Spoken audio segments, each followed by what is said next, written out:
Hi, my name is Oscar Perez, and this is my presentation on EduAct.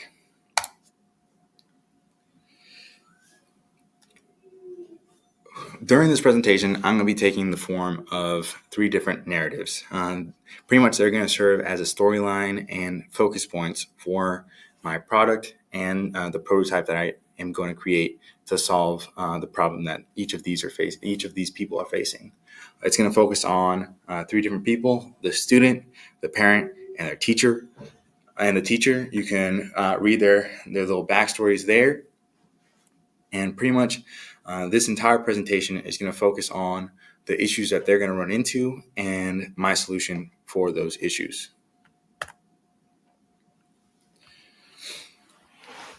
The key topics that I'm going to cover are going to be the problem, the research overview, the implication for the residents. So primarily the three storylines that I was talking about, framing of the question and how it's important for the people involved, the prototype, the Internet of Things, innovation, and resources pretty much from the class that I'm going to be using for this, and my sources.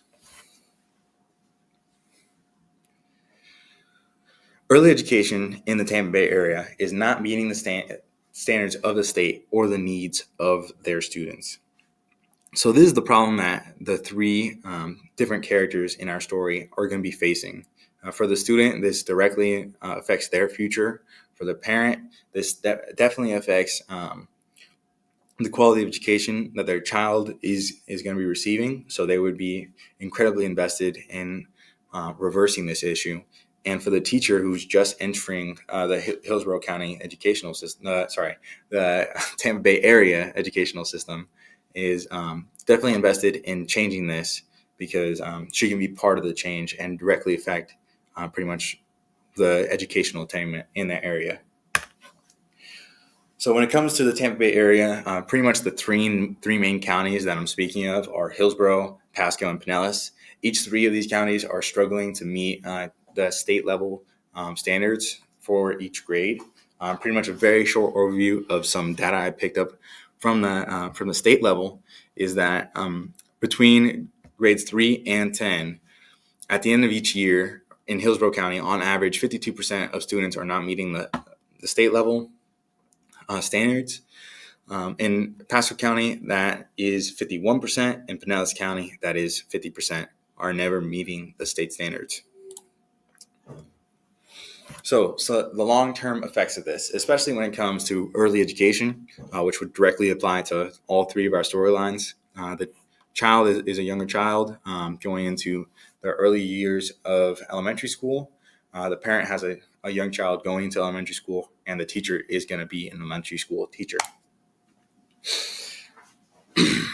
The students who met grade standards between 3rd and 5th grade each fell under those statistics that are on the screen now. So pretty much these statistics represented findings from 30 years after the graduation from high school. So not only after 5th grade, but after graduating high school, 30 years later, these statistics were true for the group of students that met state standards in 3rd and 5th grade in Florida. So obviously meeting state standards in 3rd and 5th grade has huge implications, even 30 years down the road. What does this mean for our Tampa Bay residents? For the student, this means that it's imperative that they pretty much get a rectified version of educational attainment in the Tampa Bay area. They deserve to have pretty much a better chance at success. For the parent, they deserve a better education for their student that's just going into the early educational system. And for the teacher, so she is going to pretty much be at the forefront of the solution and creating the desired world for the other two characters. And she's going to be a younger teacher who just graduated from USF and is willing and able to pretty much use new resources like our prototype to find and create the solution for the Tampa Bay area. When it comes to this question, pretty much I came to this question by taking into account all three parties involved and that would be directly affected by the problem, as well as the toolkits and other resources from the class. Sorry about that. From the class to frame this question. The question that I came with is, how might we help parents, students, and teachers achieve early educational attainment in the Tampa Bay area?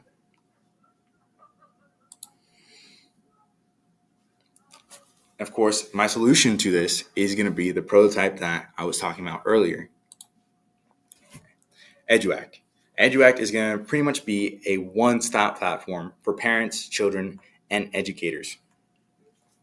It's going to have a ton of resources that will be available for parents and students at home. It's going to be set up similar to pretty much a streaming platform, the same way that you select who you are on a streaming platform.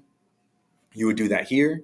And if you select, and if you're a student and you select the student account, you're going to see all the resources for students. The same thing for parents, or if you're a teacher.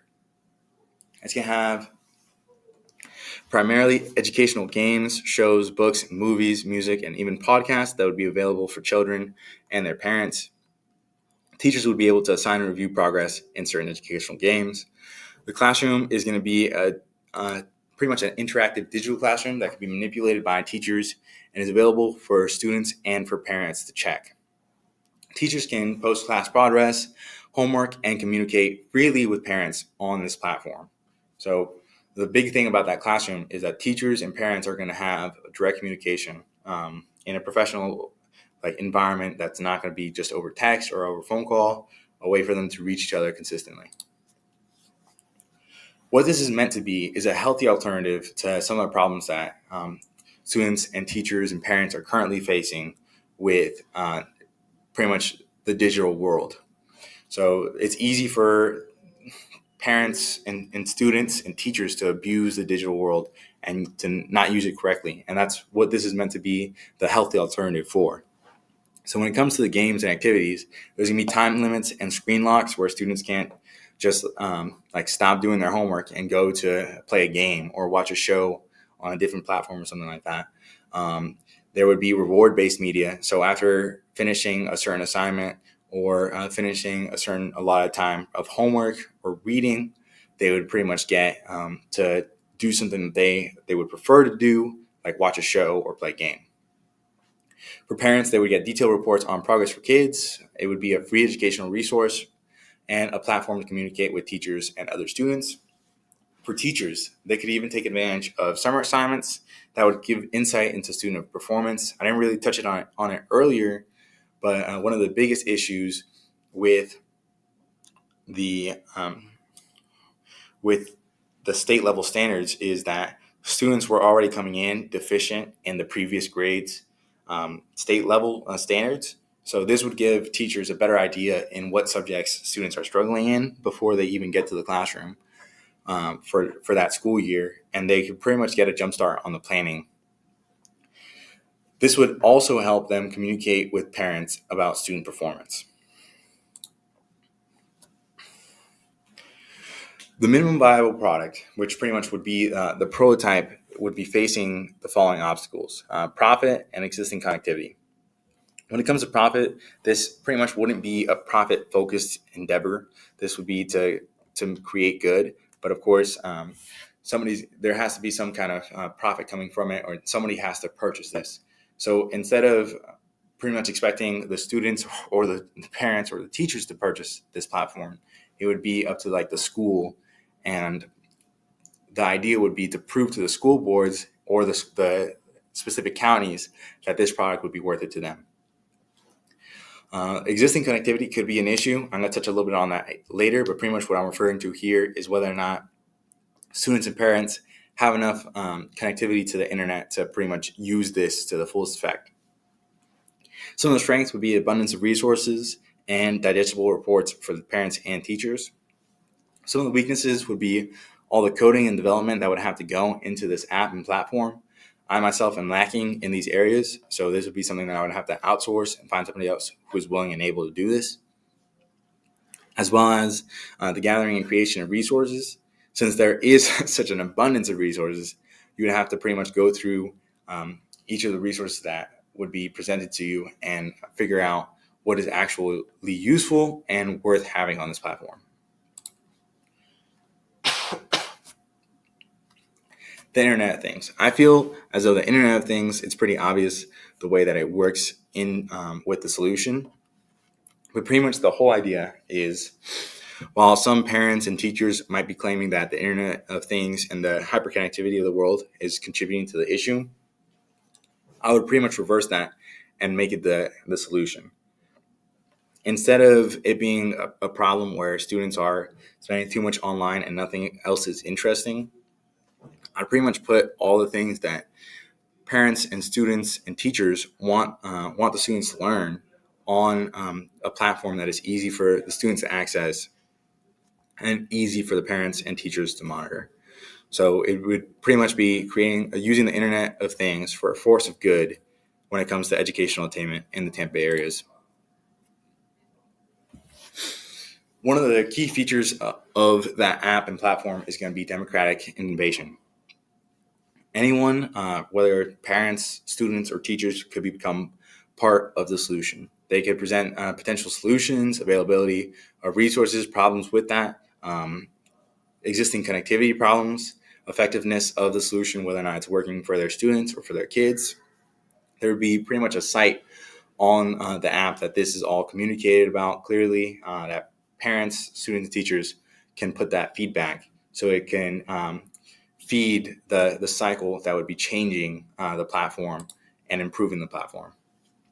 So pretty much with that information that I was just talking about in the democratic innovation, we would be able to observe and notice how the effectiveness and whether or not it's working.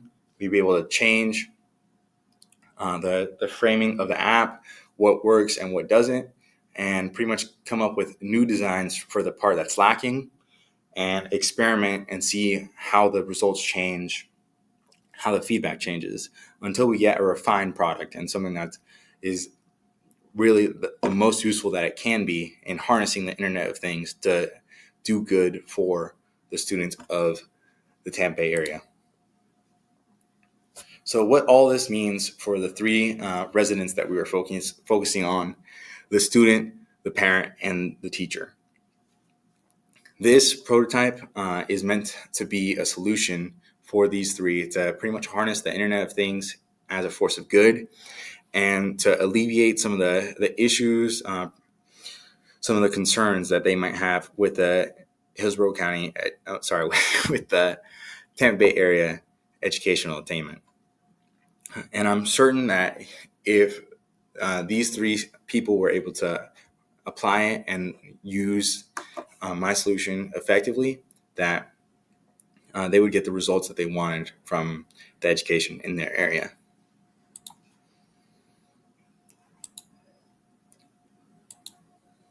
And these are all my sources.